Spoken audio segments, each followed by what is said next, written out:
Imaginez ceci. Vous êtes assis dans la salle d'attente d'un hôpital. Autour de vous, des visages fatigués, des regards inquiets. À votre gauche, un homme d'environ 75 ans tient une enveloppe contenant ses résultats médicaux. Il tremble légèrement. Son regard se perd dans le vide.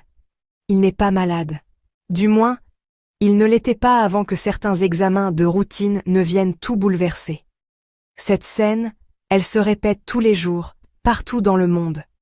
Des milliers de personnes âgées, pleines de vie, subissent des tests censés les protéger, mais qui, parfois, déclenchent la spirale inverse. Stress, surdiagnostic, traitements inutiles, effets secondaires, perte de confiance, et parfois même, plus de mal que de bien. Et c'est justement de ça qu'on va parler aujourd'hui. Parce qu'après 70 ans, le corps ne réagit plus de la même façon. Les risques changent, les bénéfices aussi. Et certains examens, pourtant très populaires, peuvent devenir dangereux. Pas à cause d'une erreur médicale, mais simplement parce que la balance entre risque et bénéfice n'est plus la même.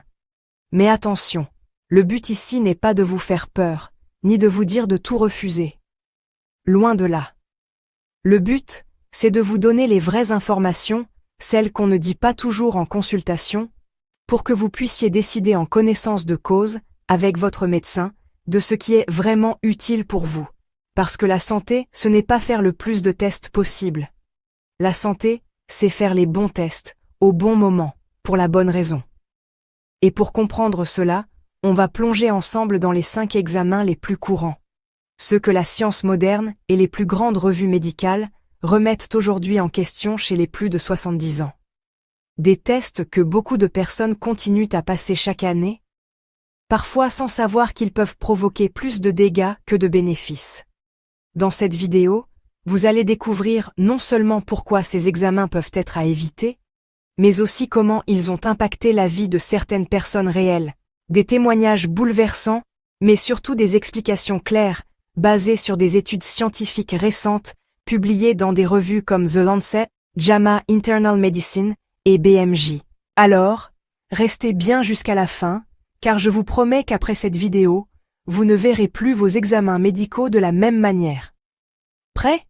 On commence. Il s'appelait André. À 72 ans, il se sentait en pleine forme.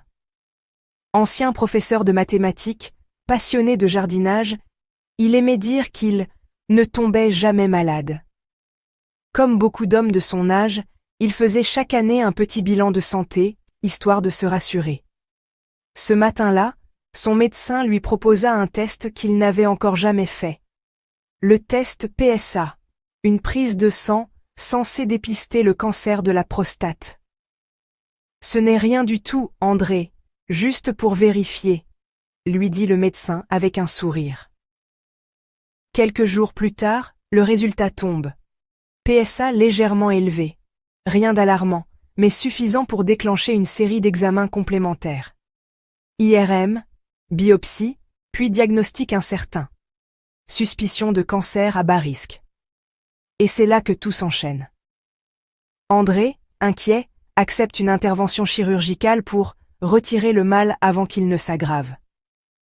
L'opération se passe bien.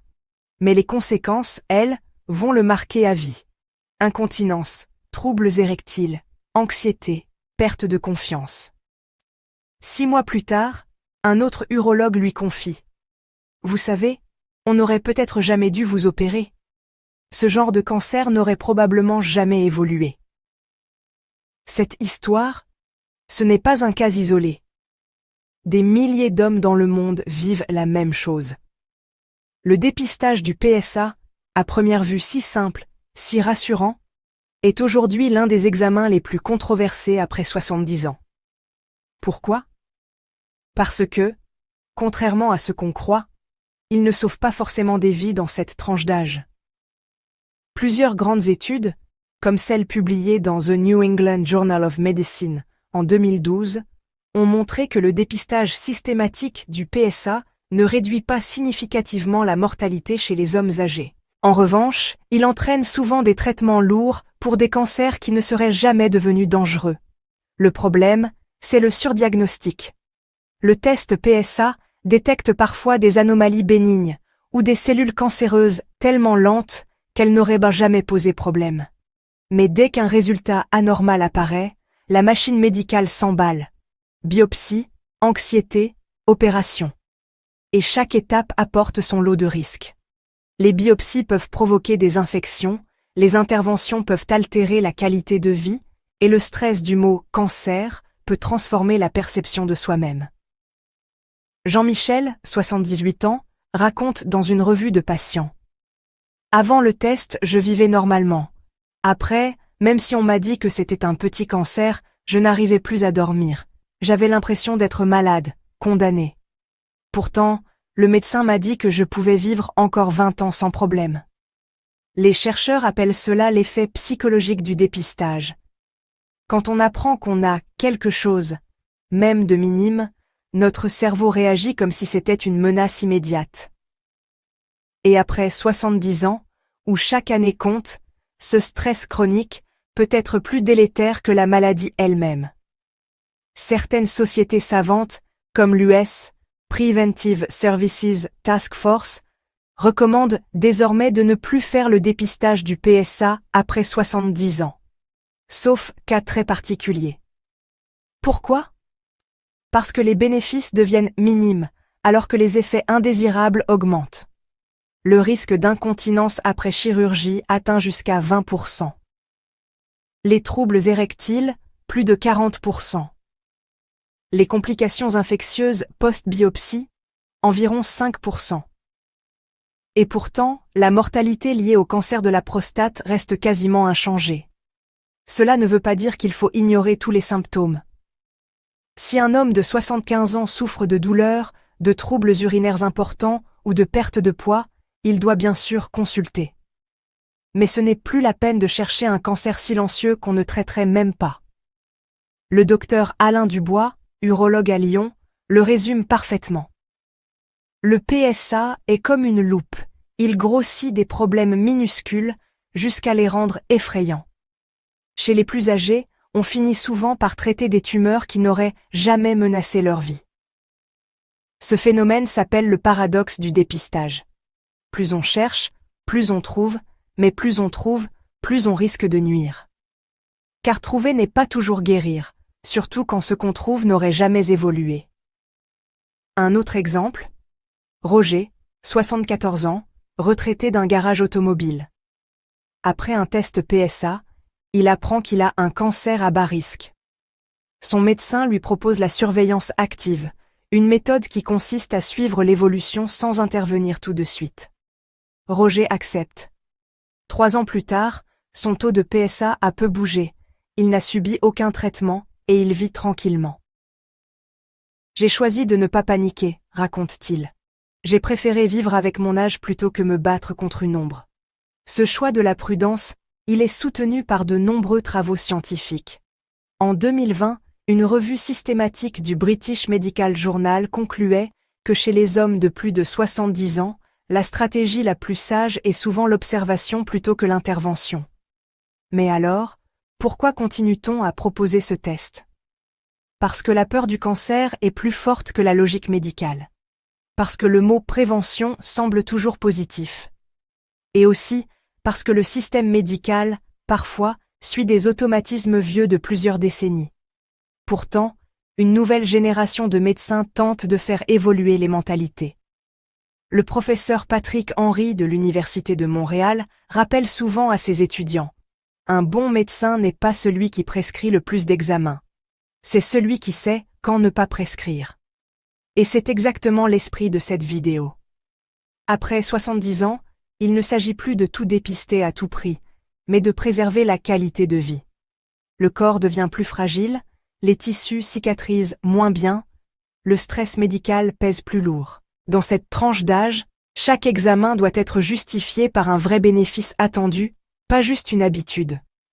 Quand on comprend cela, on change complètement sa manière de voir la santé. On arrête de courir après la peur, et on commence à vivre avec sagesse. André, celui de notre première histoire, a mis du temps à le comprendre.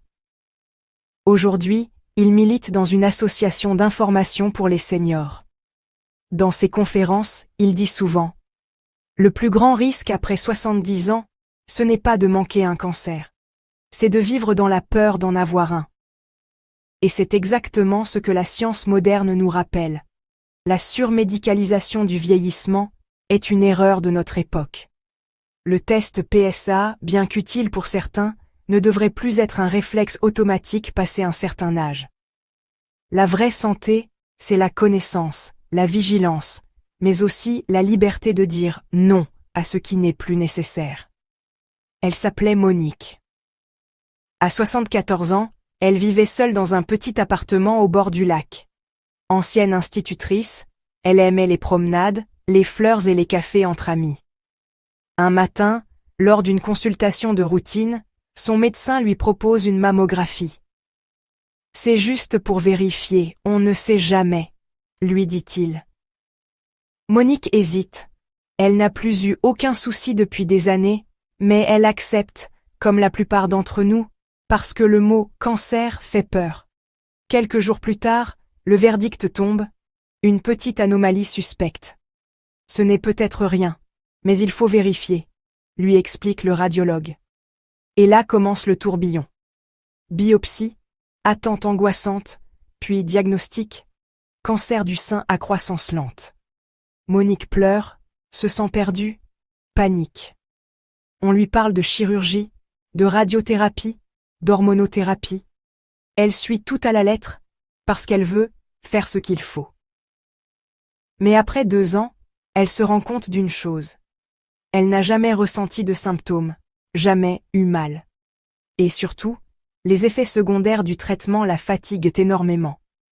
Douleurs articulaires, perte de sommeil, tristesse et un sentiment permanent de vulnérabilité. Un jour, en lisant un article dans une revue médicale, elle découvre qu'après 70 ans, le dépistage du cancer du sein par mammographie n'est plus systématiquement recommandé. Elle tombe des nues. Comment ça? On lui avait dit que c'était essentiel pour prévenir le cancer. La vérité, c'est que les études les plus récentes montrent que chez les femmes âgées, les bénéfices du dépistage deviennent de plus en plus faibles, alors que les risques augmentent.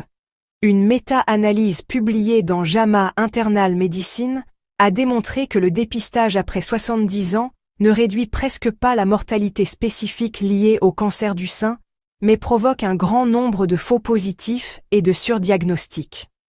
Les faux positifs, ce sont ces résultats qui font croire qu'il y a un cancer, alors qu'il n'y en a pas. Et chez les femmes âgées, ils sont très fréquents. Environ 1 sur 5 mammographies anormales ne révèlent finalement rien de grave. Mais entre le moment du doute et la confirmation, c'est tout un monde d'angoisse qui s'ouvre. Quant au surdiagnostic, il est encore plus insidieux. Il s'agit de vrais cancers, mais si lents qu'ils n'auraient jamais menacé la vie de la personne. Pourtant, on les traite comme s'ils étaient agressifs. Dans une étude du British Medical Journal, les chercheurs estiment qu'environ 30% des cancers du sein détectés par mammographie chez les femmes âgées de plus de 70 ans n'auraient jamais évolué. Autrement dit, presque 1/3 des femmes traitées n'en avaient pas réellement besoin. Cela ne veut pas dire que la mammographie est inutile pour toutes les femmes. Mais au-delà d'un certain âge, la balance bénéfice-risque change. Le corps supporte moins bien les traitements. La cicatrisation est plus lente. La tolérance à la radiothérapie diminue. Et les risques d'autres maladies, cardiaques, métaboliques, etc., deviennent plus importants que celui du cancer du sein.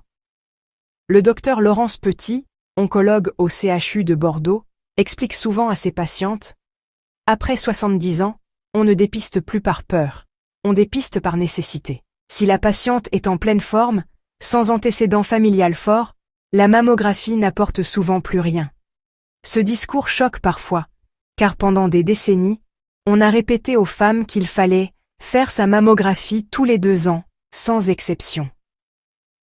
Mais la science évolue.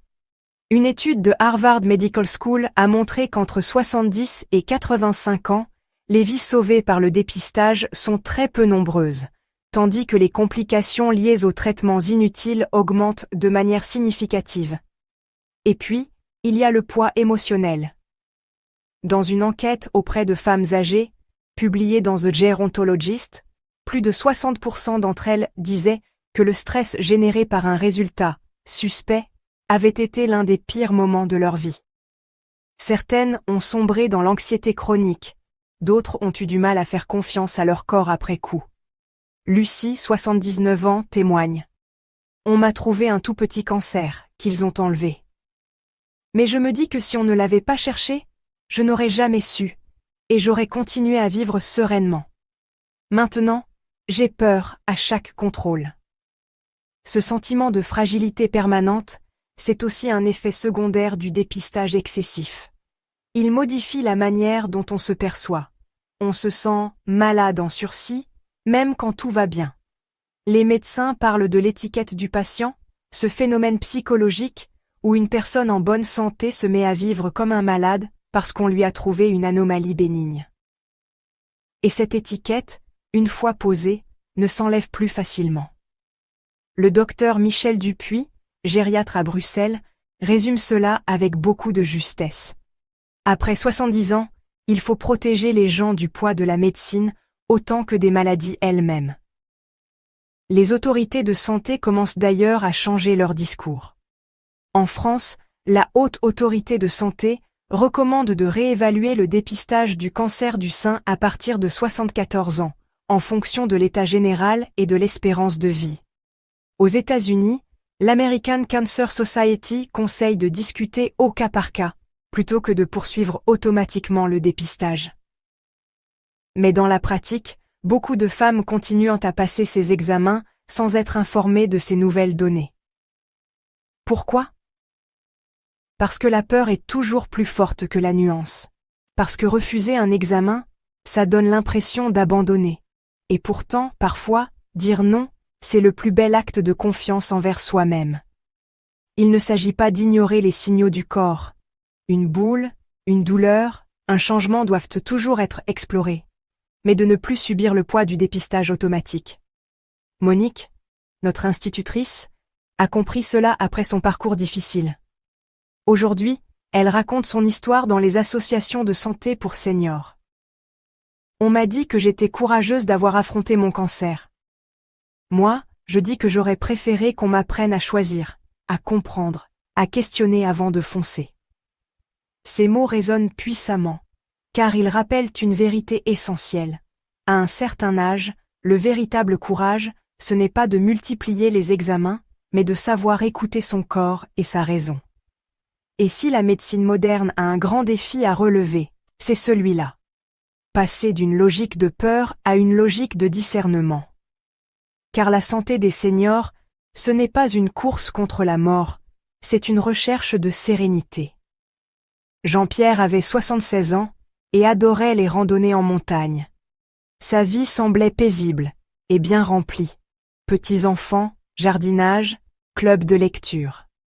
Un jour, lors d'une consultation pour une fatigue persistante qu'il attribuait à son âge, son médecin lui propose un scanner corps entier. « On va vérifier que tout va bien », lui dit-il. Jean-Pierre, confiant, accepte. Le scanner se déroule sans douleur. Mais quelques jours plus tard, le radiologue l'appelle. « Nous avons détecté une petite anomalie au poumon. Il faudra faire une biopsie pour en savoir plus. » Ce scénario, qui semble anodin, est en réalité très fréquent. Avec les scanners corps entiers, on découvre souvent des incidentalomes, c'est-à-dire des anomalies qui n'avaient jamais provoqué de symptômes et qui, dans la majorité des cas, ne poseraient jamais de problème.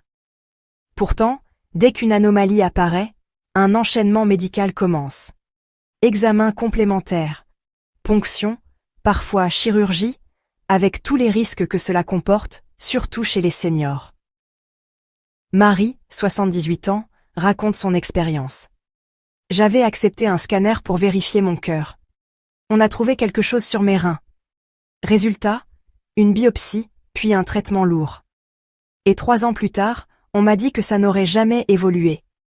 J'ai passé 3 ans à vivre dans l'inquiétude pour rien. » La question essentielle est donc, le scanner corps entier est-il vraiment nécessaire après 70 ans ?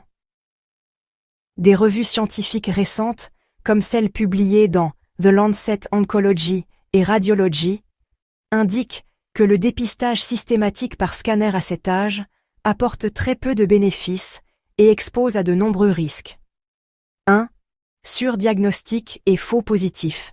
Jusqu'à 25-30% des anomalies détectées n'auraient jamais été cliniquement significatives.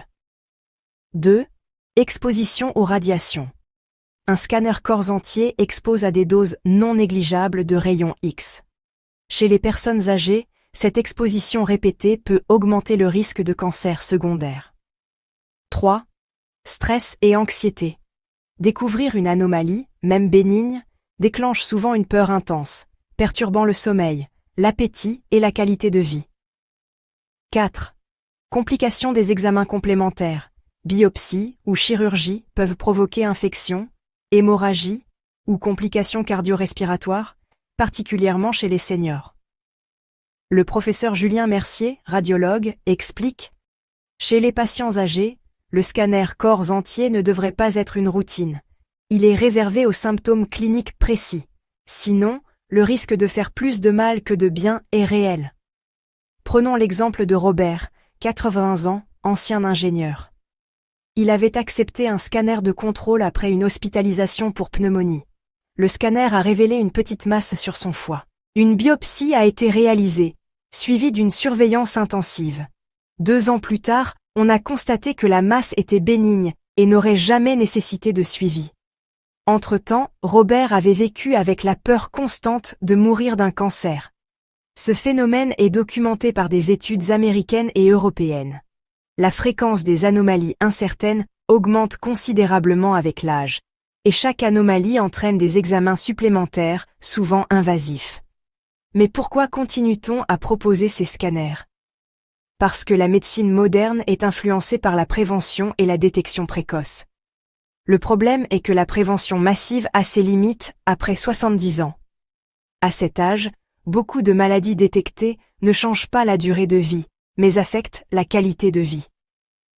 Dans une publication du BMJ, les auteurs soulignent « Le scanner corps entier chez les personnes âgées asymptomatiques conduit fréquemment à des découvertes fortuites qui entraînent des interventions inutiles, des complications et un stress psychologique significatif. » Il existe aussi un risque financier et logistique. Les scanners multiples et les examens complémentaires coûtent cher et mobilisent des ressources médicales, souvent pour des bénéfices limités. L'impact psychologique est souvent sous-estimé. L'angoisse générée par un scanner anormal peut provoquer des troubles du sommeil, de l'appétit, une fatigue chronique et même des dépressions légères mais persistantes. Chez les seniors, cette anxiété peut être plus nocive que l'anomalie elle-même. Prenons le témoignage de Madeleine, 77 ans. Après un scanner, on m'a parlé d'une petite anomalie pulmonaire. J'ai passé 6 mois à m'inquiéter chaque jour, chaque toux me faisait peur. Quand on m'a finalement dit que ce n'était rien, j'étais soulagée. Mais ces 6 mois ont pesé lourd sur ma santé. Le message des experts est clair. Le scanner corps entier ne doit être réalisé qu'en présence de symptômes cliniques précis, et non en routine. La pratique du « tout voir pour tout prévenir » est une illusion après 70 ans. Il existe des alternatives plus sûres pour surveiller sa santé à cet âge. Évaluation clinique régulière par le médecin traitant. Examen ciblé selon symptômes ou facteurs de risque connus. Analyse sanguine, simple mais interprétée avec discernement.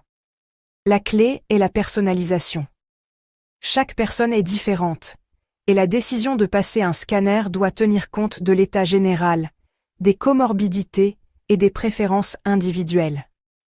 En résumé, le scanner corps entier chez les seniors asymptomatiques présente un rapport bénéfice-risque désavantageux. Il expose à la détection d'anomalies bénignes qui entraînent souvent des interventions inutiles, des complications physiques et un stress psychologique important.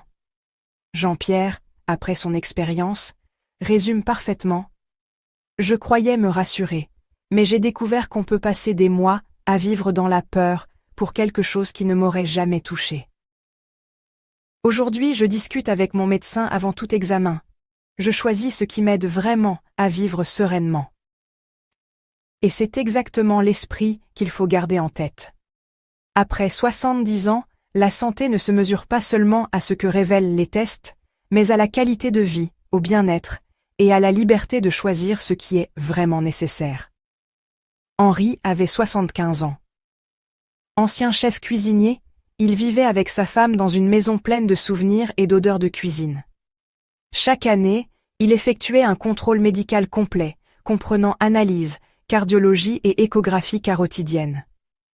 C'est juste pour vérifier les artères, lui disait son cardiologue.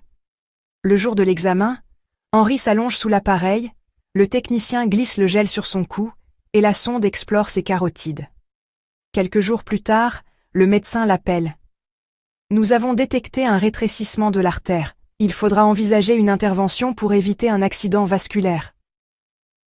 Henri, perplexe et inquiet, accepte un suivi plus rapproché. Quelques mois plus tard, il subit une procédure appelée endartériectomie, une opération pour retirer le dépôt de plaques. L'opération est réussie, mais il passe plusieurs semaines avec une fatigue intense et une douleur persistante au cou. Et surtout, il se rend compte que l'échographie initiale avait détecté un rétrécissement très modéré qui n'aurait probablement jamais provoqué d'accident vasculaire. L'histoire d'Henri n'est pas un cas isolé. Les Dopplers carotidiens, qui permettent de visualiser les artères du cou et de détecter les plaques, sont souvent prescrits en routine chez les seniors, même lorsqu'ils n'ont aucun symptôme. Mais les études scientifiques récentes montrent que le dépistage systématique chez les personnes asymptomatiques de plus de 70 ans peut faire plus de mal que de bien. Le problème principal, c'est encore le surdiagnostic. On découvre des plaques qui sont stables depuis des années et qui n'auraient jamais provoqué d'AVC. Mais dès qu'une anomalie apparaît, on parle d'intervention, d'opération, de stent. Des procédures invasives qui comportent des risques non négligeables chez les seniors. Risque de complications chirurgicales, infarctus, AVC, saignement, infection. Fatigue et récupération prolongée après l'intervention. Stress psychologique lié à la menace de l'AVC. Une revue publiée dans JAMA Neurology a analysé des centaines de cas de dépistage carotidien chez les personnes âgées. Le bénéfice en termes de prévention d'AVC était quasi nul chez les patients asymptomatiques, tandis que le risque de complications post-opératoires augmentait significativement avec l'âge. Le docteur Sophie Laurent, neurologue, explique « Après 70 ans, si la personne n'a jamais eu de symptômes vasculaires, l'échographie carotidienne de routine n'est pas justifiée. La probabilité de sauver une vie est très faible, mais le risque de complications est réel. L'impact psychologique est également majeur. Dans l'étude Stroke Prevention in the Elderly, environ 40% des seniors ayant découvert des plaques carotidiennes rapportaient un stress accru et une peur constante de l'AVC, malgré l'absence de symptômes. Marie-Claire, 78 ans, raconte « J'avais une plaque sur l'échographie. Même si mon médecin m'a dit que ce n'était pas grave, j'ai passé des mois à surveiller mon rythme cardiaque, à éviter les efforts. C'était épuisant mentalement. Et puis, au fil du temps, j'ai appris que ça n'aurait probablement jamais posé de problème. » Les autorités médicales internationales, comme l'American Heart Association et la Society for Vascular Surgery, recommandent aujourd'hui de ne pas effectuer de Doppler carotidien systématique chez les personnes asymptomatiques de plus de 70 ans, sauf en présence de facteurs de risque spécifiques ou d'antécédents d'AVC ou d'attaques ischémiques transitoires.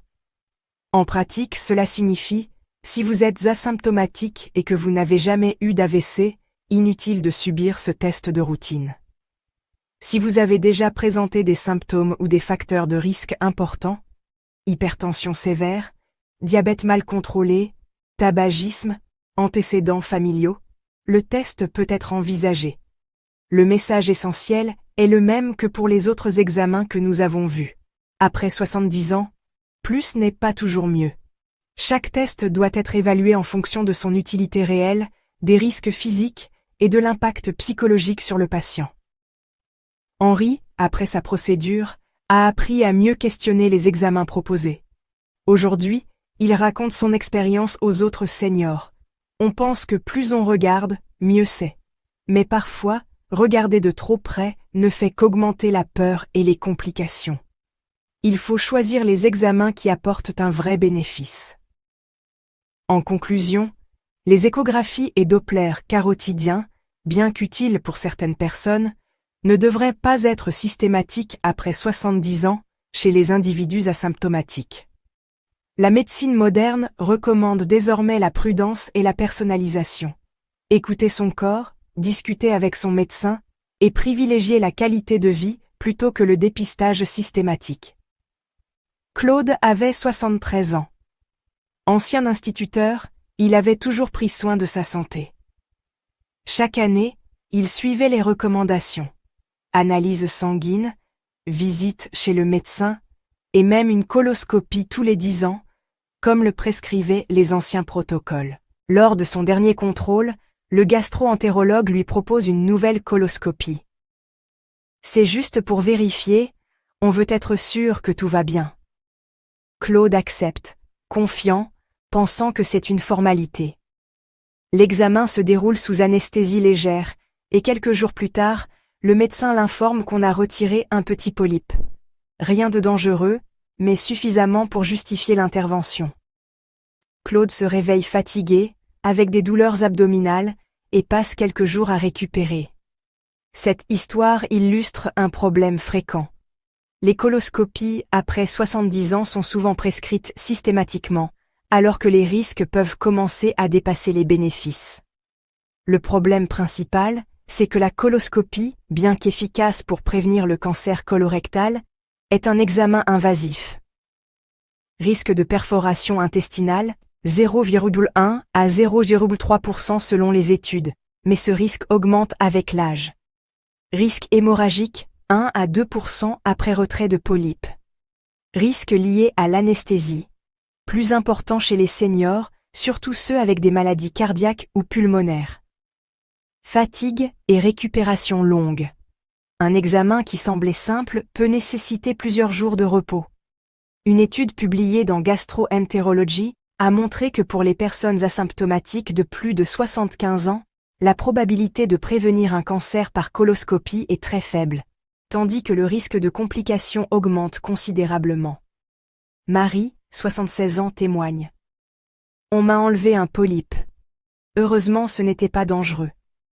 Mais j'ai passé une semaine à me sentir mal, épuisée, et j'ai eu peur de refaire un examen. J'ai compris que parfois, il vaut mieux ne pas chercher ce qui ne dérange pas.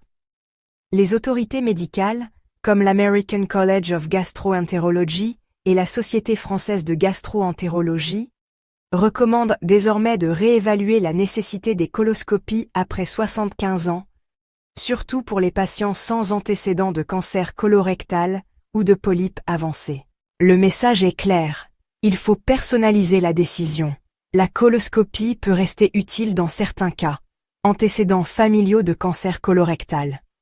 Polypes, précancéreux détectés auparavant.